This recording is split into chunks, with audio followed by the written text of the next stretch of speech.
Let's take some of the burden and the pressure off and go back to what is the best way for my kiddo to learn right now. What's the best way to support relationships in the family? What did we learn before? How do we improve it? How do we build our child's agency and confidence? And we all together, we're going to be okay.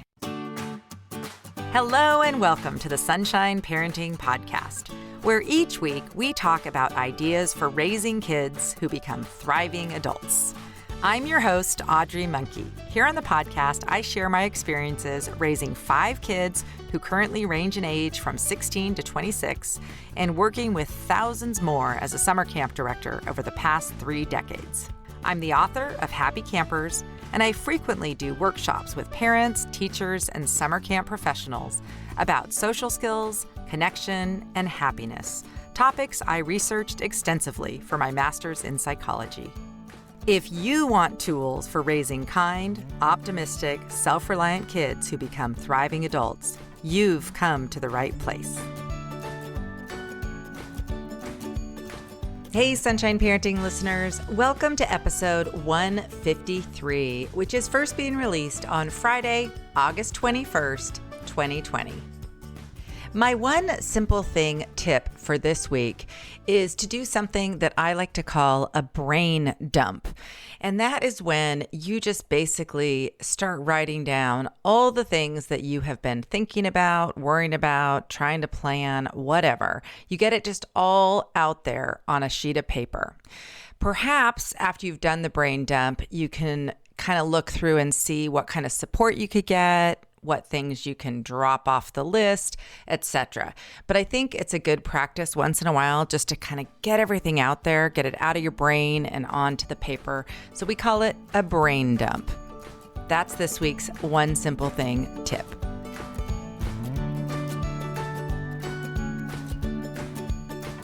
This week on the podcast, I'm bringing you the second of my 2-part series with my dear friend, Sara. In this episode, we talk about our kids and school and just all the things that we're thinking about and ideas we have for going into this school year and having just a little flexibility and rethinking how we do things. I hope our conversation leaves you encouraged and feeling a little less stressed about going into this school year that looks nothing like anything any of us have ever experienced before. Enjoy our conversation.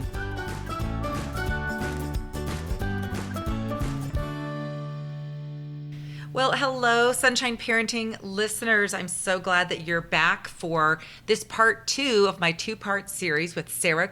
Welcome back, Sara. Good to be here again. So last time we talked about sort of our self-regulation, what we need to do for ourselves right now during this crazy time. And this week we're going to focus more on kind of like decisions and this whole process of how we can best help our kids through this fall that looks like for many of us is going to be more of distance learning. And I thought before we get started, I wanted to share a quote. I had Dr. Nicole Berkins on a couple weeks ago, and she was so good. She's been talking to lots of families, and she had some really good messages. But one quote that I just want to share right now, in case you missed it during that, was this. As families and as parents, we can support each other and realize that there is no right or wrong. There are options. And you need to look at what is in the best interest of your family's health, wellness, and well-being. So that was Dr. Nicole Berkins, and that just really resonated with me because I feel like so many times as a parent, we're like, which is the right school? Which is the right math class? You know, we do that, and that's not really, a good way to go through life because first of all, there's probably lots of different options and opportunities that could work. Historically, that isn't the human experience. If you think of your own childhood, there wasn't a real linear, track. Even going into our young adulthood, we did a lot of exploring and figuring things out. And that wasn't working. Let's try this. That does work. And there was kind of more of a freedom, I think, to explore what was the best way or what was available to me. I do feel like in this last era, especially of education, there was there is only one right way. And without doing it that way and hitting that mark, my child's not going to make it. And that just really isn't how human beings have developed over time, especially when everything is upside down. Yeah. This is a time for innovation and looking at things with new lenses. Oh, for sure. Yeah, it's actually, I mean, that is sort of the, we have our mutual friend, Pam Roy, who does a lot of work in just sort of trying to upend the whole focus on just this one path towards success, the academics, the AP classes, the high SAT scores, the college, and thinking about all the other things that are out there for all people and all kids, and how that one track doesn't really work for everybody and isn't the right one. So you have been sharing with me just some ideas of how parents can have kind of a more positive mindset, because I know for most people it's really disappointing that the spring distance learning that for most of us wasn't very good, and we've got to give teachers a break here because they were thrust into it overnight. So for one, I think most of us are going back on distance learning, but hopefully for all of us, this is a chance for a do-over. So why don't you talk a little bit about that concept so that people aren't thinking, oh no, this is going to be exactly the horror that it was in the spring. Right. Well, I had to catch myself even when we fully expected to go on at least in a hybrid model back to my daughter's high school, and for my boys in college, at least there'll be some in person, and the schools have been working so hard to set up safe ways to do that, and then to find very recently that no, we do need to go all back online again. And just the deep disappointment that fell over the house, I had to kind of catch myself because, as the parent, a lot of times my attitude leaks into others' attitudes. And I had to really sit with that and say, okay, well, if that's our situation, how do we do that the very best we can? And one of the ways is, frankly, to look at this is, oh, great, we get a do-over. If you're a golfer, it's a mulligan.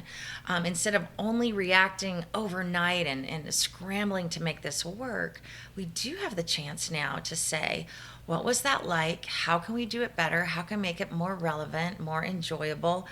Where can we improve? It's a chance to be proactive.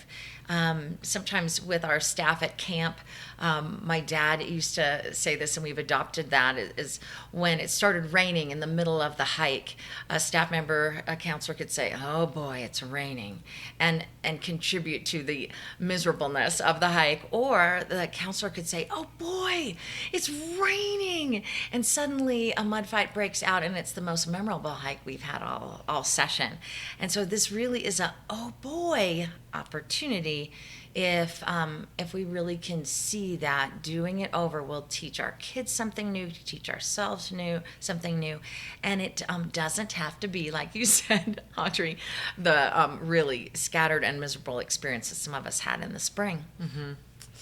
Yeah, so I think that's one of the thoughts that we both have, because like Sara said, we're both going through a similar thing. Of course, our kids are older, like our youngest are both in high school, but everyone else is in college or beyond. So, and I do think that is different. It has its own challenges. I don't think it's as hard as people with young elementary kids, just because our kids, at least with their schooling, are very self-sufficient, right? They're pretty much doing it themselves. But even so, I just keep thinking, you and I went through the Parenting in Place Masterclass series this summer.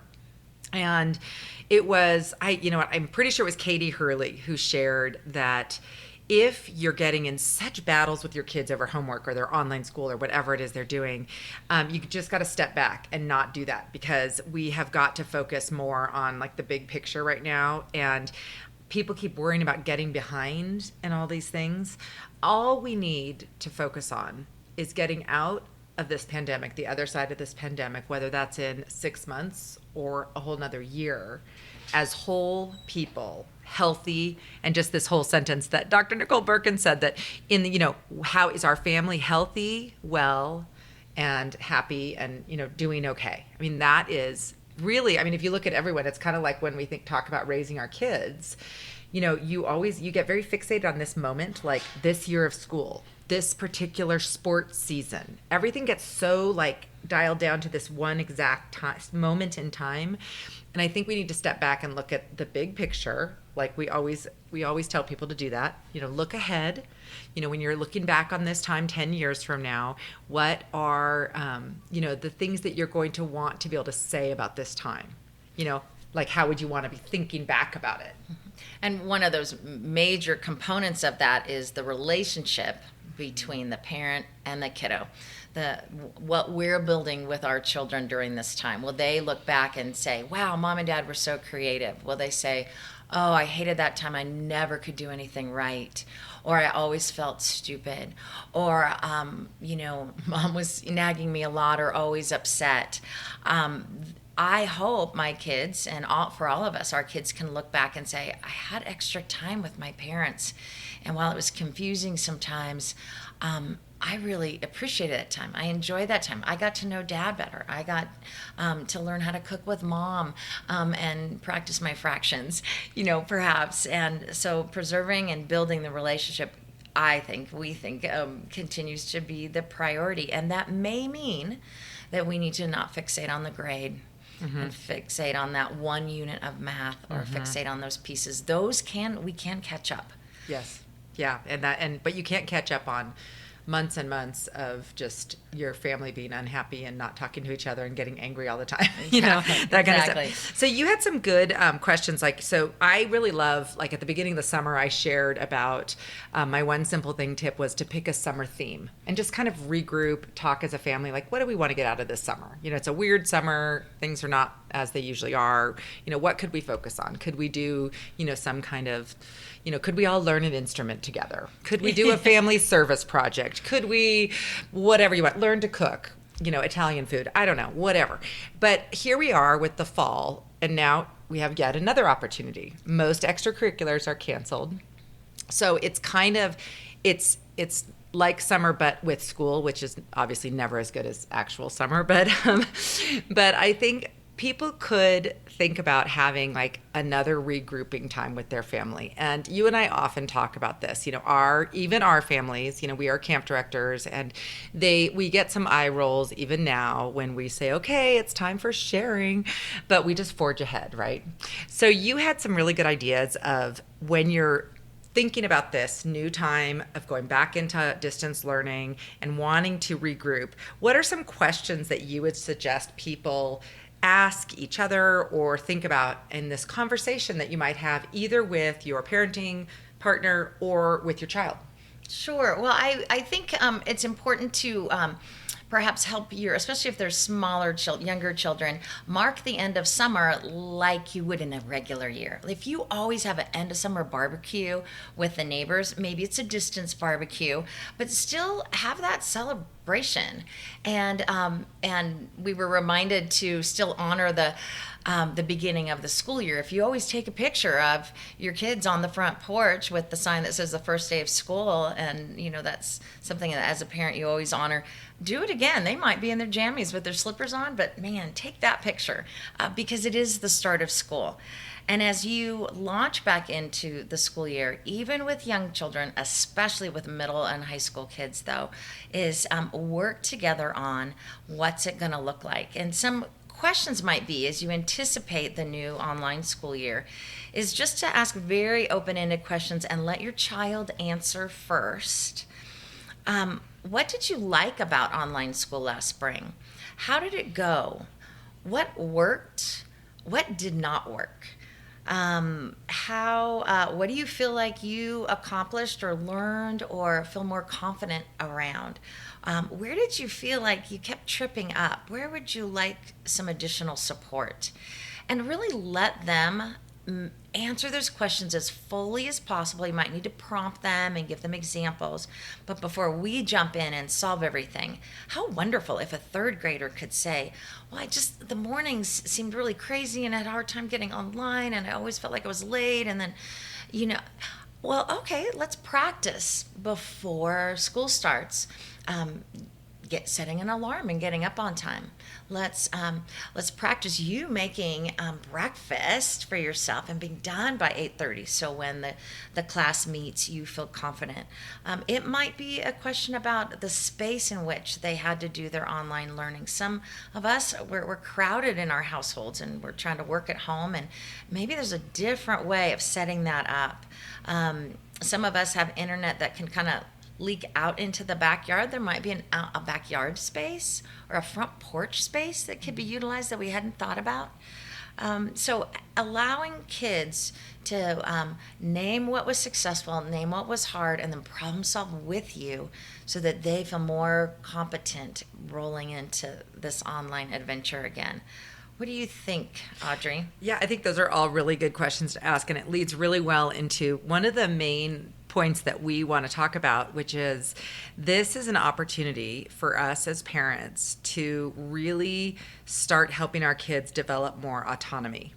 I think that we've been in sort of a model and a mindset of parenting where a lot of the academics and the academic process is so parent driven.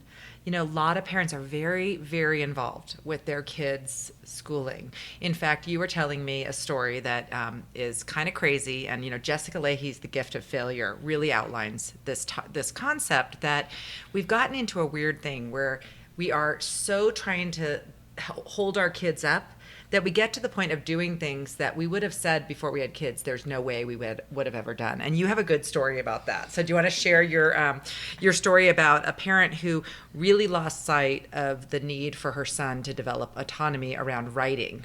Yes, and I learned of this mom. She shared the story with me, and just how, and I totally related to her deep desire for her son to feel capable and not be embarrassed, and for him to succeed. And she got into the habit of not just maybe helping edit his essays, but actually writing them for him. And so very sort of suddenly his essays went from more cryptic to quite capable and eloquent. And the teacher, I loved how the teacher handled it. The teacher called the parent and said, I can tell you've been writing. I need you to stop or he'll never learn. And they kind of regrouped and had some sense of humor around it. And sometimes we need to be reminded, oh man, I'm doing too much. And in the short term, it so feels like the right thing to do. But in the long run, our kids aren't going to learn how to do this or that. And this is an amazing time to hold each other accountable to not doing too much. For sure. And I think, again, it all comes from a good place. Always. You're trying to help your child, but what ends up happening is the more you take control and start thinking that it's your issue or your problem to make sure that this paper gets written well, the less your child's worrying about it. It's weird. Like it's almost like, you're worrying about it now, Mom? Oh, well then I don't have to worry about my grades. You're so stressed about it. You're hiring me tutors. You're doing all this stuff. I can relax. Why would I be worried since you're so worried?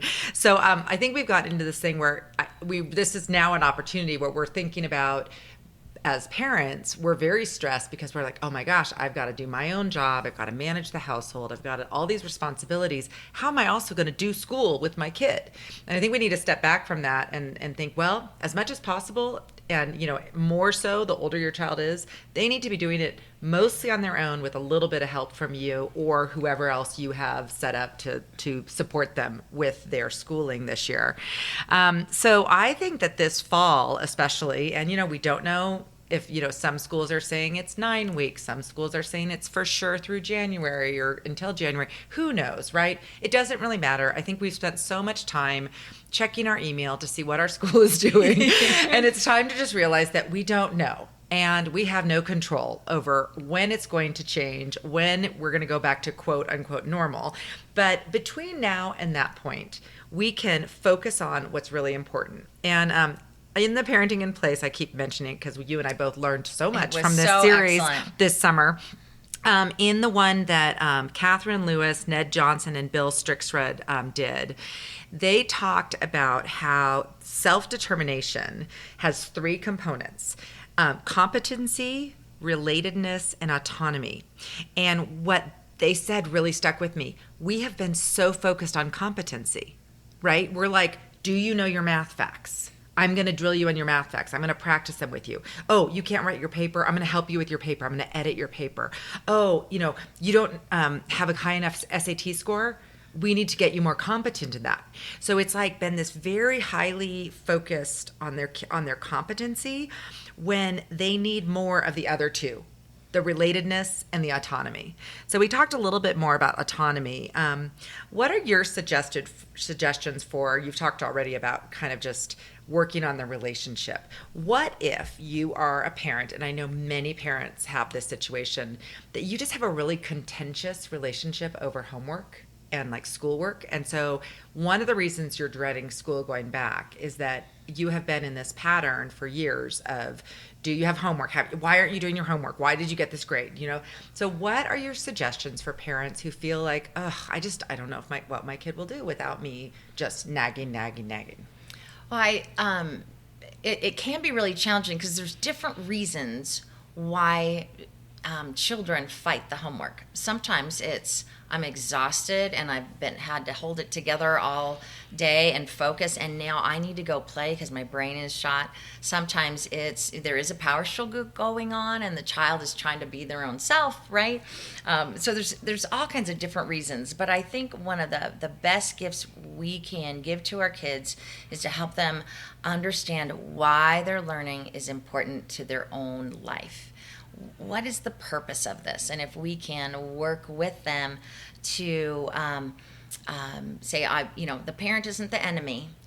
So how can we together, how would you like my support so that you can be successful and feel successful?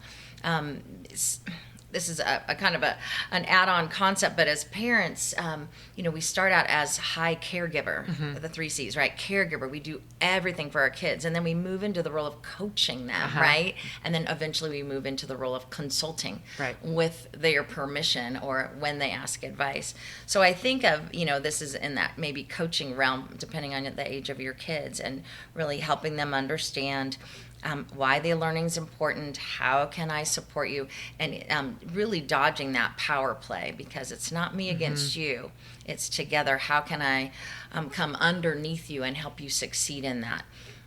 It's sort of a complicated process maybe for a second and third grader who's fighting, but even to ask those questions, why do you think we argue over homework so much?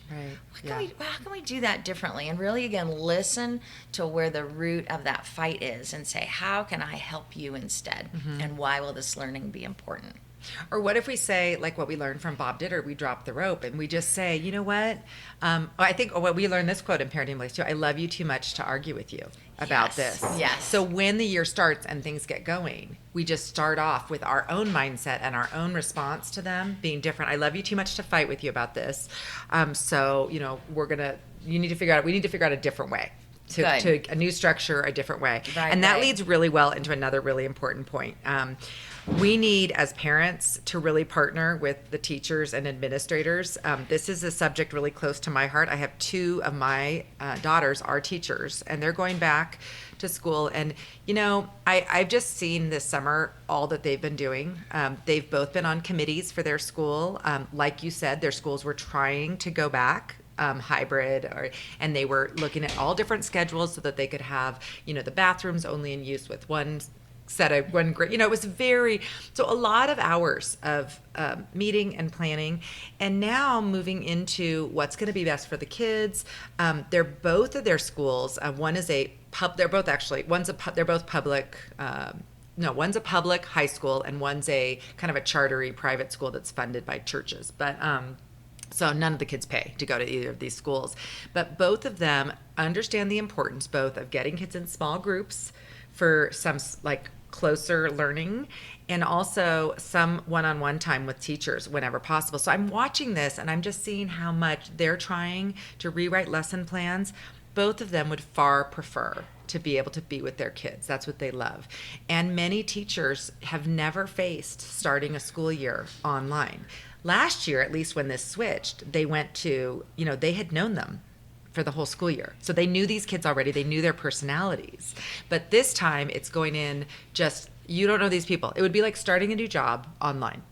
You know, Yes, exactly. It's really, really hard. So anyway, it's been, now as a camp directors, we do a lot of parent communication, about children and different things. As teachers, a lot of what they do is communicating with parents. And I would suggest during this time, I think we're all on the same team. Let's start the school year, like just knowing that we're all on the same team. We all will make mistakes. Our kids will, the teachers will, the schools will. Things will go wrong. Some things will go right, but I think just going into it, not like in a combative mode, like, oh, this is, the teacher is not doing this or whatever, but instead as we're partners in this. And I think personally, and I think this is kind of something that Katie Hurley shared, was that we need to think about it if our child is fighting us so much about a particular subject or getting online or whatever it might be. If they're young, it's maybe reaching out to the teacher and saying, hey, you know what, we're struggling with this so much. Do you have any suggestions of maybe some things, alternative things that my child can do? Or, whatever it is. I just think reach out to them and say, here's what's going on. I think most teachers would be responsive. My other thing with this, and this was brilliant in my Happy Campers book club last summer, we met around the campfire, and one of the parents there, Tracy, she shared that she gave her son, Nathan, his own email account at I think she said he was 9 or 10 years old, and it was only to write emails to his teacher. If he forgot something, if he wasn't clear on an assignment, so that she wasn't being his agent middleman. At that age, you can start empowering your kids to be their own communication person. Now, if they're young, you should be CC'd or be looking at it before they send it, right? But that's the whole, scaffolding process. My daughter, who's a high school English teacher, gets many, many emails from parents who've checked the, I wish people could see your facial expression right now. I'm wincing. You're wincing. Yeah. It's that emoji with the teeth that you're doing. Yeah. And oftentimes it's because they've checked the online thing and there's an assignment missing or a low grade. And they're asking how can he or she make this up or whatever. And, my daughter will respond, oh, well, this assignment is missing. He or she is welcome to come meet with me. These are all my times that I'm in the classroom. The link to the assignment, they have the link to the assignment. They have everything they need.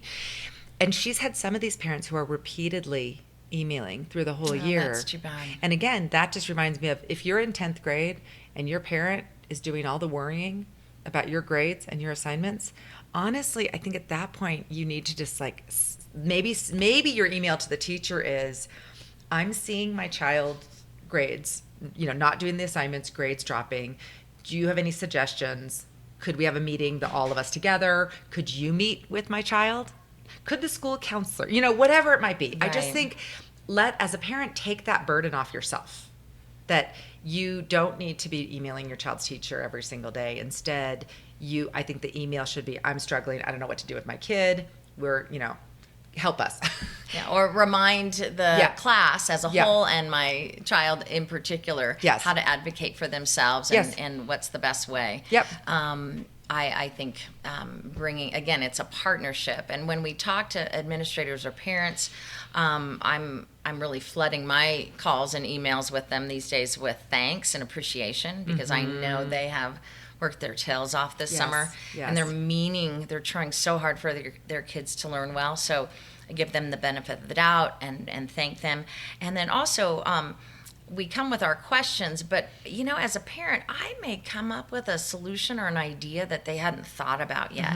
And so offer some solutions too, and that may be a wonderful way to show support. Doing that class meeting with so many seemed hard for you and hard for the students. Would there be a way that you meet with a smaller group for half the time each, and maybe that'll help. What can I do to support that? I think that, the teachers don't know exactly what the children's experience is.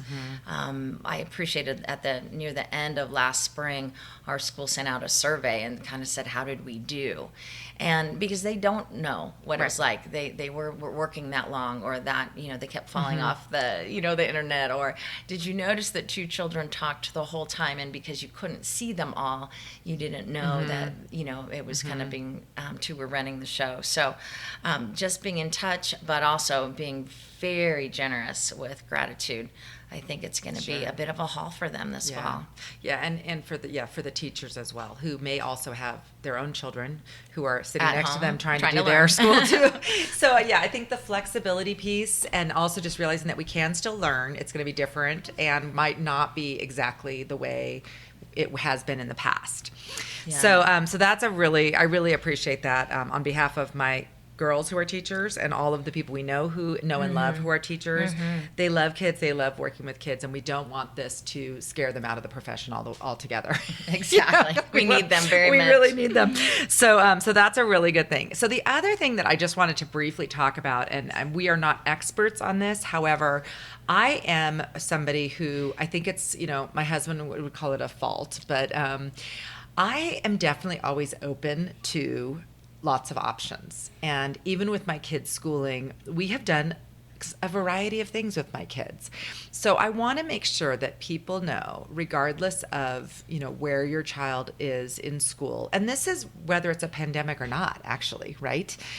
If it's not working, if whatever the setup of that school or the support systems in place at that school are not what your child needs, it's okay to expand your search, right? And I know that might feel overwhelming for some people who are just like, okay, my kid goes to the local school, this is just where we need to be and whatever. But maybe this is a time that if it's really such a big struggle and your child isn't motivated for that particular, whatever they're doing there, or the too many Zoom meetings or whatever is just too much for them, perhaps open your eyes to other opportunities. There are so many options that it's just kind of amazing. And I'm guessing even some hybrid of your own would be amenable to some schools at this point. For example, let's just say that it's too much time online for your child, but your child really likes math on Khan Academy or something like that, or a workbook, or the whiteboard at your house, or some other way of doing their math. I think really if you're doing something, and that's where it goes back to your first question, if something didn't work for your child and they're saying, oh, I didn't like the books we were reading, or I didn't whatever, why don't empower them? Say, well, what books would you want to read? And then maybe you help them, communicate with their teacher or whatever and say, this kind of book, they just started getting really into this one kind of book. Could they read that instead? And I know it might sound weird, but we all know that it really doesn't matter what they read, even in high school. You know what I mean? It doesn't matter what book they're reading if they're doing some reading. So some reading and learning to be thoughtful about the content. We can ask the same questions about every book. What do you think the author meant? And, why? What would you have done in that situation? And what do you think is going to happen next? And what were you surprised by? Those are all questions that relate to every book. Totally. I think that I so agree that if we can find the energy and a little bit of time to look at other options if we might need them. Is there a mini school or a co-op? Is there a charter school that's still taking new students? Is there, we're all doing virtual, or many of us are doing virtual online school for our kids, but is there a homeschool online option that might require less time during the day so children can play a little bit more if that focus on screen is taking too long? I spoke with a friend who has a kindergartner starting online, and that's a big disappointment. So she has paired up with 2 other children that she knows in the neighborhood, and they are going to form a germ circle, and they're going to need to make some choices around that. Yeah. But those 3 little kindergartners are going to do their online school together, and one's doing it in a playroom, at another house it's in a garage, but the three will get together at a different house, but at least, they can have snack time together, and they'll all watch the screen together and do the songs together. And at least that feels like school. I got dressed, I met my schoolmates, we saw our teacher online. Hopefully it won't need to be for more than a couple months, but just, how does that child get socialized and understand that, school is a community as well. I really appreciated them being able to, and they're just going to co-op it with the other families so they can still work. I can't wait to see how that turns out. And that's also brilliant in that for the parents who work, you're also they're getting childcare. So it's good for the kids, it's good for them. So those kind of opportunities, if you can figure that out with, kids who are going to be amenable to, or that if it's going to work for you. But I definitely, obviously I'm so supportive of like socializing. And if you don't have siblings that you're kind of doing stuff with and have kind of a group already at your house, I think having a neighbor or another family, if you can somehow co-op with them at this point, I think it's really wise, probably for your well-being. First of all, like that you're not always with your kids when they're doing this.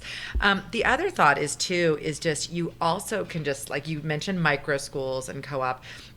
You really can. You can opt out and just like make yourself. You can sign up as a homeschool. And Kate Rader, who I had on in the spring, she ended up homeschooling her kids. And when you can set it up without a bunch of online stuff, or there could just be one class online, or whatever. And I know this sounds really overwhelming to people, but I'll just share a couple of different things that my kids did. So my second daughter, when we were in about, I think it was 5th grade, it was just one of those years, loved her teacher so much, but it was a crazy large class with just a lot of behavior stuff going on. And it wasn't just a good environment for her. And with the support of her teacher, who we're still very close to and in touch with because my other daughter had her as well, we took her out for the second half of 5th grade and did CAVA, which is the California Virtual Academies, which we looked right before this session, and I guess they are not taking more enrollments because so many people have jumped ship. So basically it's a public, it's funded through the public school through taxes. So it's like a charter school, but it's just very well set up, and the curriculum is amazing. Now it did require, we were doing science experiments once a week and different things, and she would meet with her teacher in person. I think it was like once every 2 weeks. It wasn't that often, but it was a great little break. I remember she did. They were studying U.S. history, and the books they used were so good. They were these little series, and it was just so much more interesting than the traditional textbook that I always used when I was in, elementary school. So it was a really fun experience. She went back for 6th grade to her regular school. So it was just like, that was a short-term experience. Then we really went crazy. Later on, we had to switch schools because of some redistricting. And so 3 of my kids were all at these new schools.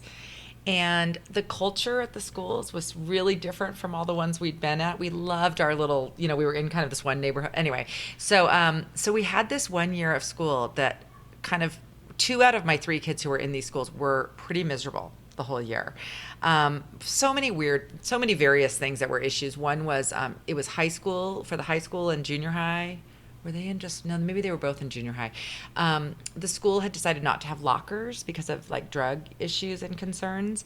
But they weren't allowed to store their books anywhere, like at a homeroom or anything. And they had laptops, because it was like a new laptops program, huge textbooks, their lunch, their PE clothes, and both of them played a musical instrument. Oh my It word. was literally like a 50-pound pack. Did they have a chiropractor on staff Seriously. at school? And that was just one of several things that was just like, it was just, to me, I was like, okay, we got to figure this out. I know it's a new school, but let them set their backpacks down somewhere. Can they have a PE locker anyway, it was stuff like that where so that was just one, minor thing. But, so for one of my kids, we started looking at, well, what other options are there? And we found this crazy random school that was such a wonderful experience for us. We were there for 4 years, and it was a hybrid kind of homeschool charter school. It's through the public schools, and it was just such a fun experience. My 2 daughters who were in high school did academic decathlon there, and got so into, like, each year an academic decathlon they would be focused on, the French Revolution or whatever, and they'd read a literature and they'd study the art, and it was just a really great experience. They also had an incredible art program with art teachers, and they learned how to paint these beautiful paintings, which we have in our house. They had an art show every spring. They had really great music program. My one daughter, who loves piano and is very musical, actually took AP music theory there. I know, which I don't even think is offered most, right? You've probably never heard of it. But not in high school. That's awesome. Yeah, so it was like very specialized, and some people who went to that school just did the curriculum, never stepped foot on campus, and just had their teacher visits and like checked in on their work and did it very independently. But some came onto campus and took advantage of the music and the art, and then they had teachers available. And this would work. See, like this concept would work where be like in a classroom, like the math teacher would just be set up there. And kids who needed extra help in math could either make an appointment or come in. Kind of like a tutor or a one-on-one time. Yes. And then, awesome. There were not that many kids on campus anyway. So we did that. So I have always been, like I said, just open to, I've not always felt like I need to stay just because this is like the school that we're assigned to. That almost makes me not want to go, like if that's the one that you're saying I'm supposed to go to. But if it's working for you, then great. If whatever your setup is like if your family's well-being is doing fine, if your kid is happy and they're learning something and they're socially happy or whatever, then fine, stick with what you have. But I think this is also an okay time to tell parents it's okay not to stick with that. So if your child's school, whatever the setup is this fall, is just not working for you or your kid, or you can already see it's not going to work and you need to step things back and maybe look at some other things. Maybe they take one online class and maybe they, do something else, or maybe you do a big cooking project together to learn about math for little kids. I mean, I think that this is a time to be flexible, and your child will not be penalized, I don't think, for taking some time. I know high school is a little more complicated. You probably have to get the specific things, but before that, honestly, it's going to be okay. You're just going to like move on and do the next thing, right? I really hope we all can move forward with the mindset that my child isn't going to be all behind. All is not lost. Mm-hmm. There might be little bits and pieces where there are gaps, but they're going to be learning in other ways that they wouldn't have learned if they were in person in school. So really, again, looking at this optimistically, this is a do-over. And all is not lost. They will not all be behind. We're all, as a country and as a county, we're going to have to figure out how to respond to this very strange year of school. Mm-hmm. And it's going to change everything from colleges admissions to how students are evaluated on their learning. And I actually think that's a good thing. I do too. And so, let's take some of the burden and the pressure off and go back to what is the best way for my kiddo to learn right now. What's the best way to support relationships in the family? What did we learn before? How do we improve it? How do we build our child's agency and confidence? And we all together, and ask for help. We all together, we're going to be okay. Yeah, for sure. Yeah. I love, too, there's the idea, I mean, like when you were talking, I was just thinking about, we talk a lot about Little House on the Prairie, this is a time that for sure, at the very least, your kids could learn how to do their own laundry, how to clean the toilet, how to take care of the younger sibling or the babysit for the kid next door, or how to put the groceries away. Yeah, like the household like in my book I have that household task audit list. That's another thing. Just what if this fall your kid did a little reading and did all this stuff and learned some other new skill, or taught themselves how to play guitar or whatever, like just something else they were interested in. There could be a lot of fun things you could look back on, like, oh my gosh, that was the year that I started learning how to bake special, weird sponge cakes or whatever our kids were making. What did they do today? I don't know. The other thing I just want you to end with sharing, and this has been kind of fun. So we've been together this week and we spend a lot of time together, and your college age son, who is probably going to need to be taking a gap because of the situation with his school. You told me something about his reading, and I just want you to share about that, because we're talking about a is he 21? He is almost 21. Okay. Nearly. So just like he's been reading nonstop on this trip. Okay, I'm seeing my son with new eyes, and we've kind of been teasing him in a sweet way. But my son, my middle son, who's almost 21, he does not. Well, he loves story and theater and storylines and good movies with good storyline. He does not like to read, and he never has, and it's always been a chore. And here we are this week, and a good friend gave him a book, and he has fallen into it 100%. And every time we look up, my son is reading, and I've never seen him read like this before, and it's been a blast. And he is texting his friends, or kind of almost doing an online book, and I've just mean book club about book club, yes, yeah, online book club, and we've never seen it. And you know what? If we weren't having the kind of strange summer and strange year we've been having, and if he was already like stressed out and trying to knuckle down on the texts that he needs before he goes back to college, we would have missed this. Yeah. But it's fun to see this whole kind of new interest and love of books and reading for pleasure show up. So, man, there are COVID blessings everywhere you look. I know, it's crazy, but I think that's also very hopeful. I hope for parents who say, and when you said he doesn't like reading, yet. Remember the growth mindset. Yeah, I always think if you don't like reading, you just haven't found the right books yet, or whatever. Do you know what I mean? And you haven't been able to choose it yourself. Yes. And have the time and space to revel in it. Yeah. I actually loved reading as a young child, but then during high school and college, really did not read much for pleasure, just because there was so much forced upon me, and it became associated with not as. And then after I was done, I started reading voraciously again. But so I think there's a lot of hope, and I hope parents, you can step back and just relax a little bit. Just know that whatever grade your child's in, and even though it's not ideal, and it would be so much better for them to be running around and having recess together and being together, and that's all of us want that for our kids, it's going to be okay, like you said. So let's all just go into this fall with sort of the reset button. Push it again. How many times do we have to push the reset button during the pandemic? Many times, apparently. Yes. But this is another time. Push the reset button, rethink, reevaluate, do a do-over from the spring, have that meeting with your kids, focus more on your relationship and autonomy development instead of just this single-eyed focus on competency. Really talk to your teachers. And then, if things aren't working, really consider other options. Yeah.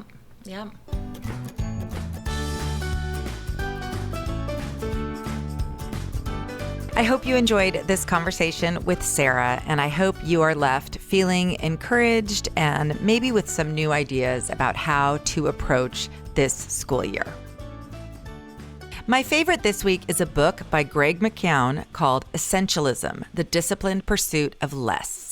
Essentialism is a bestseller that has now morphed into a website, a podcast, and much more. I encourage you to check it out.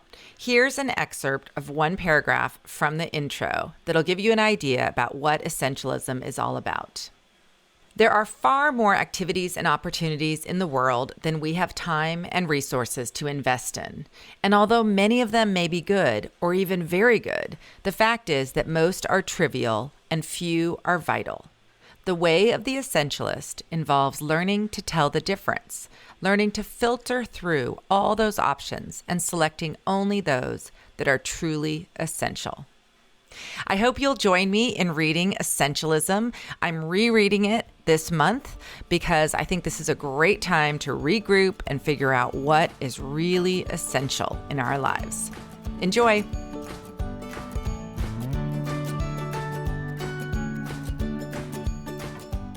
I'm so excited to be part of a fun new initiative through my camp, Gold Arrow Camp, called the Gold Arrow Camp Teacher Academy. You can find out all about it at goldarrowcamp.com/teacher-academy.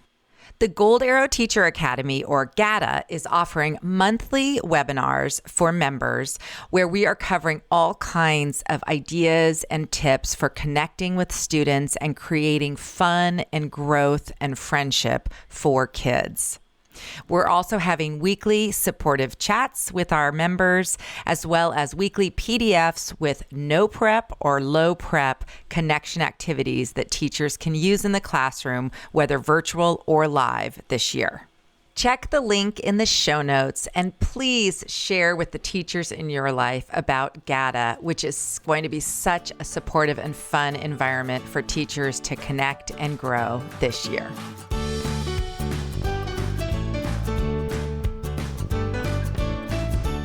As always, you can find notes, links, and other resources related to today's conversation by visiting my website at sunshine-parenting.com. While you're there, be sure to sign up for my email list so that you don't miss out on any of the great resources I have available for raising thriving kids.